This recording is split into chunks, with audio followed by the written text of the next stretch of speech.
बिस्मिल्लाहिर्रहमानिर्रहीम। अस्सलाम वालेकुम। Welcome to our channel Ittehad college of pharmacy and health sciences Rahimiya Khan. आज के इस वीडियो लेक्चर में हम class first year pharmacy technician में सब्जेक्ट बायोकेमिस्ट्री का चैप्टर विटामिन पढ़ेंगे। और विटामिन से आज हमारा टॉपिक है विटामिन डी के फंक्शंस ऑफ विटामिन डी। और आज का ये लेक्चर फोर्थ लेक्चर है विटामिन डी पे। और इस लेक्चर का रेफरेंस है आपकी टेक्स्ट बुक के पेज नंबर 77 टू 79। तो आज के इस लेक्चर में हमने फंक्शंस डिस्कस करने हैं, लेकिन थ्योरेटिकली फंक्शन डिस्कस करने से पहले अगर आप इस इमेज को समझ लेंगे तो आपको सारे फंक्शन इजीली याद हो जाएंगे। बेसिकली विटामिन डी के हमने प्रीवियस लेक्चर में भी ये पॉइंट पढ़े थे कि विटामिन डी करता क्या है, वो हमारी बॉडी में कैल्शियम लेवल को रेगुलेट करेगा। अगर हमारी बॉडी में ब्लड कैल्शियम लेवल लो हो जाए तो क्या होगा, तो हमने एंडोक्राइनोलॉजी में थायराइड ग्लैंड पढ़े हैं, पैराथायरॉयड ग्लैंड पढ़े हैं। ये वही थायराइड ग्लैंड हुए हैं जो कि नेक में बटरफ्लाई शेप होंगे। उसकी बैक साइड पे ये चार आपको येलो डॉट नज़र आ रहे हैं इस इमेज में, ये पैराथायरॉयड ग्लैंड को शो कर रहे हैं। ये parathyroid gland parathyroid hormone release करेगा, यानी कि ये ग्लैंड जो हार्मोन रिलीज़ करेगा उसको नाम देंगे हम पैराथायरॉयड हार्मोन, या हम उसको कहेंगे पैराथॉर्मोन, और इसको हम एब्रीवेट करेंगे एज PTH। ये जो PTH है हमारी बॉडी में तब रिलीज़ होगा जबकि हमारी बॉडी में calcium level, blood calcium level low हो जाए, यानी कि हाइपोकैल्सीमिया की कंडीशन में पैराथायरॉयड हार्मोन रिलीज़ होगा। अब ये पैराथायरॉयड हार्मोन क्या करेगा, ऑब्वियसली ये पैराथायरॉयड हार्मोन कैल्शियम लेवल को नॉर्मल करने की कोशिश करेगा। अब वो नॉर्मल करने के तीन मैकेनिज़्म हैं इसके। ये हमारी बॉडी में बोन पे एक्ट करेगा, किडनी पे एक्ट करेगा और स्मॉल इंटेस्टाइन पे एक्ट करेगा, और इन तीनों पे एक्ट करके ही ये ब्लड कैल्शियम लेवल को नॉर्मल करेगा। सबसे पहले देखते हैं बोन्स की तरफ। आप सबको पता है कि बोन्स में जो कैल्शियम है उसकी अमाउंट कितनी ज़्यादा होती है। अब पैराथायरॉयड हार्मोन क्या करते हैं, बेसिकली ये पैराथायरॉयड हार्मोन बोन्स में, वो बोन जो कि ओल्ड बोन्स हैं, जो कि पहले से बनी हुई बोन्स हैं, पैराथायरॉयड हार्मोन क्या करते हैं, बोन्स में ऑस्टियोक्लास्टिक एक्टिविटी को इंक्रीज़ करवा देते हैं, जिसकी वजह से जो ओल्ड बोन्स हैं वो वापस से रिजॉर्ब होती हैं, और रिजॉर्ब होने की वजह से वो जो कैल्शियम है उसको रिलीज़ करवाती हैं। वो जो कैल्शियम रिलीज़ होता है तो वो बोन से रिलीज़ होके सीरम लेवल में, ब्लड स्ट्रीम में आएगा और सीरम कैल्शियम लेवल जो है उसको इंक्रीज़ कर देगा, पहला मैकेनिज़्म। दूसरा कि यही जो पैराथायरॉयड हार्मोन है ये किडनी पे एक्ट करेगा, और किडनी के ऊपर क्या करवाएगा, ये ज़्यादा से ज़्यादा कैल्शियम की रीअब्जॉर्प्शन करवाएगा। और उसके साथ साथ विटामिन डी की, यानी कि विटामिन D3 यानी कैल्सीट्रायोल, जो कि हमारे प्रीवियस लेक्चर का टॉपिक था, उसकी एक्टिवेशन करवाएगा। इन दोनों मैकेनिज़्म की वजह से क्या होगा कि कैल्शियम का जो लेवल है हमारी बॉडी में वो इंक्रीज़ होगा। थर्ड मैकेनिज़्म है स्मॉल इंटेस्टाइन पे। तो यही पैराथायरॉयड हार्मोन ने क्या किया था, किडनी से विटामिन डी को एक्टिवेट करवाया था। अब वो जब एक्टिवेट हुआ हुआ विटामिन डी था, यानी कि कैल्सीट्रायोल जो बना था, ये कैल्सीट्रायोल क्या करवाएगा, ये स्मॉल इंटेस्टाइन में यही विटामिन डी जो है वो और ज़्यादा कैल्शियम की एब्जॉर्प्शन को करवाएगा। जो डाइट है उसमें जो कैल्शियम है उसकी एब्जॉर्प्शन को इंक्रीज़ करवाएगा। एज अ रिज़ल्ट क्या होगा, एज अ रिज़ल्ट जो सीरम कैल्शियम लेवल है, ब्लड कैल्शियम लेवल है, वो इंक्रीज़ हो जाएगा। तो ब्लड कैल्शियम लेवल लो होने पे, यानी हाइपोकैल्सीमिया में, पैराथायरॉयड हार्मोन रिलीज़ हुआ। पैराथायरॉयड हार्मोन ने बोन से जो ऑस्टियोक्लास्टिक एक्टिविटी है उसको इंक्रीज़ करवा के कैल्शियम को ब्लड स्ट्रीम में मूव करवाया। फिर किडनी पे एक्ट करके ज़्यादा से ज़्यादा कैल्शियम की रीअब्जॉर्प्शन करवाई, और स्मॉल इंटेस्टाइन पे एक्ट करके ज़्यादा से ज़्यादा कैल्शियम की एब्जॉर्प्शन करवाई डाइट से। तो ये तो कुछ मैकेनिज़्म है जिसके थ्रू कैल्शियम लेवल को नॉर्मल किया गया हमारी बॉडी में। अब चलते हैं थ्योरेटिकल हमारे जो फंक्शंस हैं उसमें हमारी टेक्स्ट बुक के अकॉर्डिंग सबसे पहला है फंक्शन ऑफ विटामिन डी का एब्जॉर्प्शन ऑफ कैल्शियम इन गट।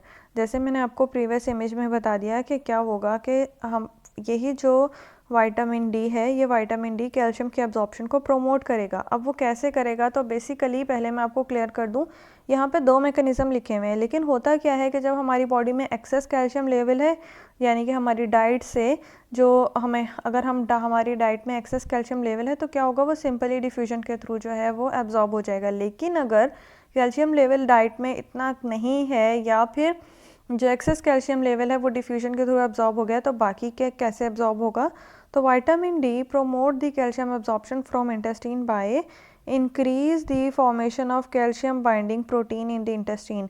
तो बेसिकली विटामिन डी क्या करता है, एक बाइंडिंग प्रोटीन है जिसकी फॉर्मेशन को ज़्यादा करवाता है, और उसकी फॉर्मेशन ज़्यादा होने की वजह से वही जो कैल्शियम है वो हमारे डाइट के कैल्शियम है, डाइटरी इंटेक से जो हमें कैल्शियम हमारी बॉडी में है उनके लिए बाइंडिंग प्रोटीन को ज़्यादा करवाएगा ताकि वो उन प्रोटीन के साथ बाइंड होकर ज़्यादा से ज़्यादा एब्जॉर्ब हो सकें।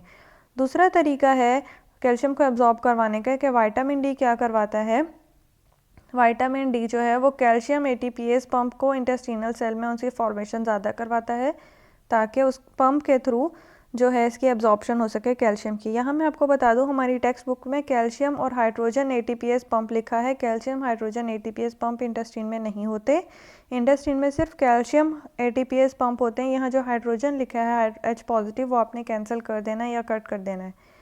ये एक इमेज है जो कि हमारे प्रीवियस फंक्शन को शो कर रही है कि ये जो कैल्शियम है ये कैल्शियम लेवल को इंक्रीज़ करवाना है, कैल्शियम लेवल की एब्जॉर्प्शन को इंक्रीज़ करवाना है। तो जब एब्जॉर्प्शन ज़्यादा होगी तो उसके लिए क्या करना होगा कि ये कैल्शियम वो है, ये जो Ca++ आपको लिखा हुआ नज़र आ रहा है ये कैल्शियम वो है जो कि इंटेस्टाइन में डाइटरी कैल्शियम था वो मौजूद है। अब ये विटामिन डी यहाँ रेड कलर से लिखा हुआ नज़र आ रहा है, उसके साथ प्लस का साइन है एरो के साथ। तो विटामिन डी क्या करेगा, कैल बाइंडिंग एक प्रोटीन है जो कि कैल्शियम की बाइंडिंग करवाता है, उस प्रोटीन की प्रोडक्शन ज़्यादा करवा देगा। जब वो ज़्यादा प्रोटीन प्रोड्यूस होंगे तो क्या होगा, ज़्यादा से ज़्यादा कैल्शियम उस प्रोटीन के साथ बाइंड हो जाएंगे और ब्लड में मूव करेंगे। दूसरा यहाँ पे कैल्शियम एटीपीएस चैनल के बारे में बात की गई है, तो ये आपको रेड कलर से चैनल नज़र आ रहे हैं जहाँ से कैल्शियम जो है उसकी मूवमेंट हो रही है। आप सबको पता है कि एटीपी यूज़ होता है एक्टिव ट्रांसपोर्ट में, यानी कि अगर कैल्शियम का लेवल लो है तो ये मैकेनिज़्म यूज़ होगा, यानी कि ये जो मूवमेंट है ये एक्टिव ट्रांसपोर्ट के थ्रू हो रही है, तो एटीपी यूज़ हो रहा है। तो कैल्शियम एटीपीएस चैनल जो है वो कैल्शियम की मूवमेंट को इंक्रीज़ करवाएंगे ताकि जो कैल्शियम का लेवल है वो नॉर्मल हो सके। Second function is the phosphate absorption. जैसे कैल्शियम की एब्जॉर्प्शन हो रही है वैसे ही विटामिन डी फॉस्फेट की एब्जॉर्प्शन भी इंक्रीज़ करवाएगा, लेकिन इंटेस्टाइन में फॉस्फेट की एब्जॉर्प्शन को इंक्रीज़ करवाएगा। नेक्स्ट फंक्शन है सीरम कैल्शियम लेवल। अब सीरम कैल्शियम लेवल कैसे नॉर्मल करेगा, ये बातें हम सारी से पहले पढ़ चुके हैं, लेकिन फिर भी दोबारा पढ़ते हैं कि विटामिन डी मेंटेन करता है हमारी बॉडी में सीरम कैल्शियम लेवल को। कैसे, 3 तरीक़ों से। पहली बात इंटेस्टाइन एब्जॉर्प्शन से, दूसरी बात बोन से, तीसरी बात किडनी से। तो सबसे फर्स्ट पॉइंट है increase intestinal calcium absorption. Intestine में जो हमारे डाइटरी कैल्शियम होंगे, जो हमें डाइट से मिले हुए कैल्शियम होंगे, उनकी एब्जॉर्प्शन ज़्यादा से ज़्यादा करवाएगा। दूसरी बात, ओल्ड बोन में जो कैल्शियम डिपॉजिट हुआ हुआ है उसमें वहाँ पे ऑस्टियोक्लास्टिक एक्टिविटी करवा के कैल्शियम की मोबिलाइजेशन करवाएगा ताकि कैल्शियम बोन से मोबिलाइज होकर सीरम में कैल्शियम का लेवल नॉर्मल कर सके। तीसरी बात, by increasing reabsorption of calcium and phosphate from renal proximal convoluted tubule। अगर आपने अब तक हमारी जो किडनी की स्ट्रक्चर पढ़ी है, आपने नेफ्रॉन या उसकी किडनी के एनाटॉमी पढ़ी है, तो आपको पता होगा कि हमारी बॉडी में किडनी में नेफ्रॉन्स होती हैं। नेफ्रॉन में पार्ट होता है जो कि प्रॉक्सिमल कन्वोलेटेड ट्यूब्यूल कहलाता है।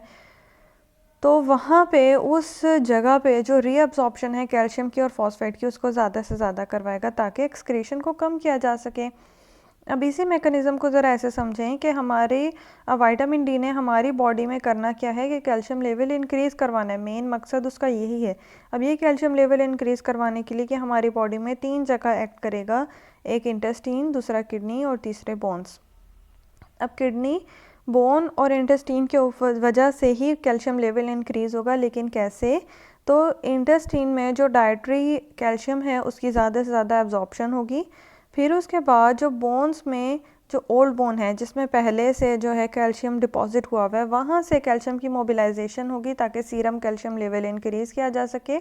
और किडनी में जहाँ के आपको पता है कि फिल्ट्रेशन होनी है, वहाँ पे प्रॉक्सिमल कन्वोलेटेड ट्यूब्यूल के पार्ट पे ज़्यादा ज़्यादा रीअब्जॉर्प्शन होगी ताकि कम से कम एक्सक्रीशन हो सके और कैल्शियम लेवल इंक्रीज़ किया जा सके। Next function is growth of bone.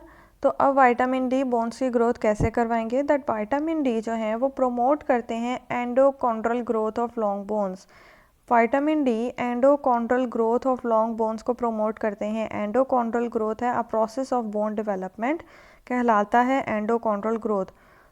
Normal level of calcium and phosphate favour करता है बोन की मिनरलाइजेशन को, जिसकी वजह से आप सबको पता है कि कैल्शियम और जो फॉस्फेट लेवल है उसकी डिपोजिशन की वजह से या उसकी मिनरलाइजेशन की वजह से ही बोन्स स्ट्रॉन्ग होती हैं। तो इसकी वजह से क्या होता है कि विटामिन डी क्या करता है, कैल्शियम और फॉस्फेट लेवल को नॉर्मल करता है बॉडी में, और साथ में it ensure the calcium is deposit in the bone, जिसकी वजह से बोन्स स्ट्रॉन्ग होती हैं और उनकी ग्रोथ जो है वो ज़्यादा होगी। Next function is about parathyroid activity. ये पॉइंट भी हम पहले पढ़ चुके हैं कि एक्टिविटी ऑफ पैराथायरॉयड हार्मोन का विटामिन डी के ऊपर कैसा जो है वो इफ़ेक्ट होता है। तो अगर तो हमारी बॉडी में हाइपर कैल्सीमिया हो जाए, यानी कि कैल्शियम का लेवल इंक्रीज़ हो जाए ब्लड में, तो क्या होता है, पैराथायरॉयड ग्लैंड की एक्टिविटी डिक्रीज़ हो जाती है, यानी कि पैराथायरॉयड हार्मोन कम रिलीज़ होंगे। अगर तो कैल्शियम का लेवल ज़्यादा हो गया है तो पैराथायरॉयड हार्मोन कम रिलीज़ होंगे, लेकिन अगर कैल्शियम का लेवल कम हो गया है यानी हाइपोकैल्सीमिया हो गया तो पैराथायरॉयड हार्मोन ज़्यादा रिलीज़ होंगे। अब ऐसा क्यों? क्योंकि ये पूरा मैकेनिज़्म हम इससे पहले पढ़ चुके हैं। अगर हाइपोकैल्सीमिया हो जाए, कैल्शियम का लेवल लो हो जाए, तो पैराथायरॉयड हार्मोन ज़्यादा रिलीज़ होते हैं। वो ज़्यादा रिलीज़ होने पे क्या करते हैं, ज़्यादा रिलीज़ होने पे वो विटामिन D3 को यानी कैल्सिट्रायोल को एक्टिवेट करते हैं, जिसकी वजह से कैल्शियम की एब्जॉर्प्शन ज़्यादा होती है और वो नॉर्मल हो जाता है। और सेम ऐसे ही अगर हाइपर कैल्सीमिया हो जाए, यानी कि पहले ही कैल्शियम का लेवल ज़्यादा है, तो क्या होगा, तो पैराथायरॉयड ग्लैंड की एक्टिविटी कम हो जाएगी, यानी पैराथायरॉयड हार्मोन कम रिलीज़ होंगे। पैराथायरॉयड हार्मोन कम रिलीज़ होंगे तो कैल्सिट्रायोल कम बनेगा, कैल्सिट्रायोल कम बनेगा तो कैल्शियम की जो एब्जॉर्प्शन है वो भी कम होगी। फिर उसके बाद नेक्स्ट फंक्शन है टीथ पे। तो ऑब्वियसली विटामिन डी, जब भी आप सुनते हैं आपके माइंड में कैल्शियम फॉस्फेट आता है, कैल्शियम फॉस्फेट आता है तो बोन्स की ग्रोथ, बोन्स की स्ट्रेंथ आती है, साथ में ही टीथ की भी स्ट्रेंथ आती है। तो विटामिन डी की वजह से टीथ के ऊपर क्या इफेक्ट होता है, फंक्शन क्या है विटामिन डी का टीथ के ऊपर, तो विटामिन डी हेल्प करता है in normal teeth formation. If vitamin D is lacking, malformation of teeth occur, अगर विटामिन डी बॉडी में कम है तो उसकी वजह से जो टीथ हैं वो भी सही से फॉर्म नहीं होते, सही से नहीं बनते। तो उस सही से ना बनने में 3 कंडीशन आती हैं। First one is the cavity formation, second one is the hypoplastic teeth, third one is the defective enamel and dentine formation. अब इन तीनों का मतलब क्या है? सबसे पहला लफ्ज़ है कैविटी फॉर्मेशन। कैविटी फॉर्मेशन का मतलब है कि दांतों में कैविटीज़ बन जाती हैं, जिसको हम आम ज़ुबान में कहते हैं कीड़ा लग जाना, जो कि इस वक्त आपके सामने इमेज में शो हो रहा है। Second term is the hypoplastic teeth. Hypo आप सबको पता है लोअर लेवल को कहते हैं, तो हाइपोप्लास्टिक टीथ में जो टीथ होते हैं वो कुछ इस तरह से होते हैं जो कि नॉर्मल जो है वो नहीं बन पाते। Third one is the defective enamel and dentine formation. Dentine का जो लफ्ज़ है वो शो करता है दांतों के लिए, डेंटल के लिए। तो डिफेक्टिव डेंटाइन फॉर्मेशन मतलब ये कि दांत जो है वो सही से नहीं बन रहे। दूसरा पॉइंट है इसी में डिफेक्टिव इनेमल। ये बेसिकली इनेमल जो है ये टीथ के ऊपर एक शीट होती है, लेयर होती है, तो उसकी ही डिफेक्टिव जो है फॉर्मेशन होगी वो, जिसकी वजह से शाइनी अपीयरेंस नहीं होगी या येलोइशनेस हो सकती है टीथ में, और साथ साथ में टीथ की डिफॉर्मेशन होगी, यानी कि दांत जो है वो टूटे हुए या भुरभुरे हुए जो है वो बनेंगे अगर विटामिन डी की डेफिशिएंसी हो जाए। तो ये तो थे फंक्शन टीथ पे विटामिन डी के। आज के इस लेक्चर में हमने विटामिन डी के फंक्शंस डिस्कस किए हैं। इन नेक्स्ट लेक्चर इंशाल्लाह हम डिस्कस करेंगे कि अगर विटामिन डी की डेफिशिएंसी हो जाए तो क्या होगा। लेकिन नेक्स्ट लेक्चर सुनने से पहले आपको ये लेक्चर अच्छे से याद होना चाहिए, क्योंकि जब हम फंक्शन पढ़ते हैं, अगर आपको याद हो हमने विटामिन जब पढ़े थे तो यही कहा था कि जब हम फंक्शन पढ़ेंगे तो फंक्शंस आपने अच्छे से याद करने हैं, अच्छे से समझ लेने हैं। फिर जो डेफिशिएंसी है वो उसी से रिलेटेड होगी, यानी कि जो फंक्शन है वो जो सारे नॉर्मल फंक्शन थे वही सारे अब नॉर्मल हो जाएंगे, तो जो भी टर्म आता जाएगा उसका अपोजिट होता जाएगा, वो सारे डेफिशिएंसी में आ जाएंगे। तो इंशाल्लाह next lecture we will discuss about deficiency of vitamin D. तब तक अपना बहुत सारा ख्याल रखिएगा। Stay blessed. अल्लाह हाफिज़।